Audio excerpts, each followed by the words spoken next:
CS 상강입니다. 명랑한 근무 분위기를 위한 직장 예절. 이 병원과 병에 대한 채널이다 보니 CS 역시 병원을 기준으로 말씀을 드리지만 이 모든 직장 내에서 공통적으로 활용 가능한 CS 강의입니다.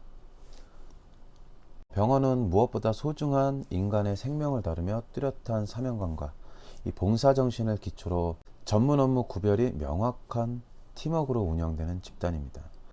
또한 병원은 종적이든 횡적이든 인간관계가 다른 직장에 비해서 굉장히 복잡하죠. 진료부, 진료지원부, 심사부, 원목과 총목과 시설관리팀, 기타 등등등의 부서와 부조직이 다양하며 사람의 생명을 다루는 만큼 이 서로 간의 협조가 절실한 조직임은 부정할 수 없습니다. 그런 이유로 직장 내에서 인간관계는 정말로 중요한데요.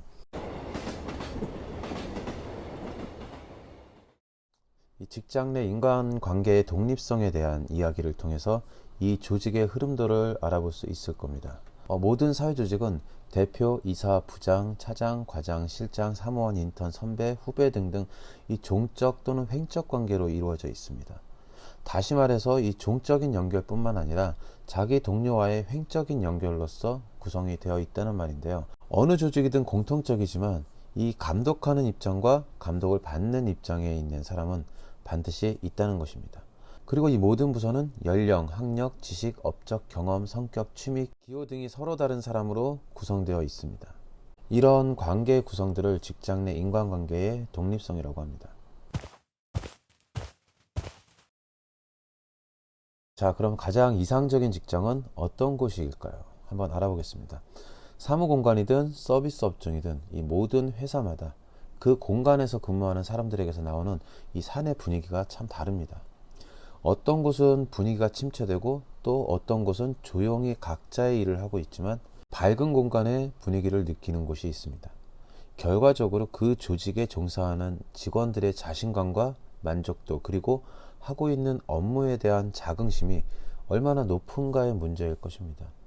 이러한 에너지가 나오기 위해서는 나라는 1인칭 시점에 개인의 주가 아닌 우리라는 다수의 의식이 있어야 합니다. 즉 같은 일을 하고 있다는 공통의 정과 열이 느껴져야 된다는 것이죠. 우리들이라는 이 의식을 가지고 팀을 꾸린다면 실패나 곤란한 상황에 대해 특히 강한 힘을 발휘할 것입니다.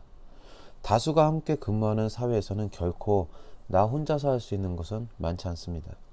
이 직장이란 조직이 서로에게 영향을 주는 현상으로는 경쟁과 협조 둘 다 필요할 것인데요. 병원이나 이 서비스 직종에 근무하는 직원의 기본 예절을 통해서 이 경쟁과 협조에 대해서 이야기를 해보겠습니다.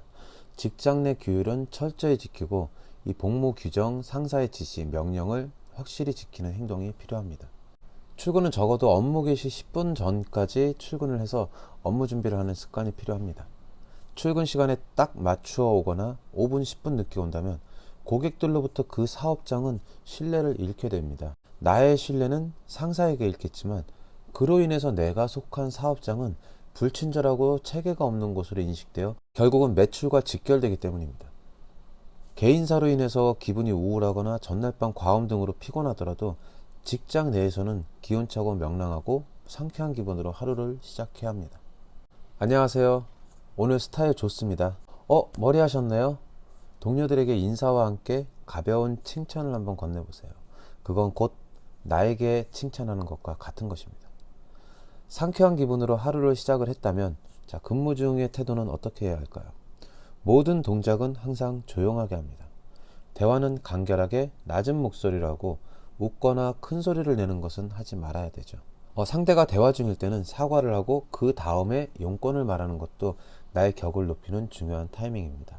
대화 중에 실례입니다만 또는 대화 중에 죄송합니다 등으로 먼저 양해를 구하는 것이 중요합니다. 일을 하고 있는 직원에게 말을 걸 때는 상대의 이름을 불러서 말을 하세요. 내가 상사라고 부하 직원을 부를 때 김양, 미스 김, 미스터 김, 김대리, 이대리 등의 표현은 옳지 않습니다. 아무개 대리님, 아무개 씨, 아무개 선생님, 줄여서 쌤이라고 많이들 하죠.